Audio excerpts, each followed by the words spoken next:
ಮಂಗಳೂರಿನಲ್ಲಿ massage centre ಮೇಲೆ ರಾಮಸೇನಾ ಸಂಘಟನೆ ದಾಳಿಯನ್ನು ನಡೆಸಿದ ಘಟನೆ ನಡೆದಿದೆ.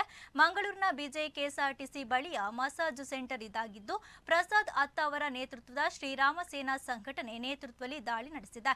ಮಸಾಜ್ ಸೆಂಟರ್ನಲ್ಲಿ ಅನೈತಿಕ ಚಟುವಟಿಕೆ ಆರೋಪ ಕೇಳಿಬಂದಿದೆ. ಮಸಾಜ್ ಸೆಂಟರ್ಗೆ ದಾಳಿ ನಡೆಸಿ ಪೀಠೋಪಕರಣ ಧ್ವಂಸಗೊಳಿಸಿದ್ದು, ಮಸಾಜ್ ಸೆಂಟರ್ನ ಗಾಜುಗಳನ್ನು ಪುಡಿಗೈದು ರಾಮಸೇನಾ ಆಕ್ರೋಶವನ್ನು ಹೊರಹಾಕಿದ್ದಾರೆ. ಮಂಗಳೂರಿನ ಬಿಜೆ ಬಳಿಯ ಕಲರ್ಸ್ ಹೆಸರಿನ ಮಸಾಜ್ ಪಾರ್ಲರ್ಗೆ ದಾಳಿ ನಡೆಸಿದ್ದು, ಮಂಗಳೂರು ನಗರದಾದ್ಯಂತ ಇರೋ ಮಸಾಜ್ ಸೆಂಟರ್ಗಳನ್ನು ಮುಚ್ಚುವಂತೆ ರಾಮಸೇನೆ ಆಗ್ರಹಿಸಿದೆ.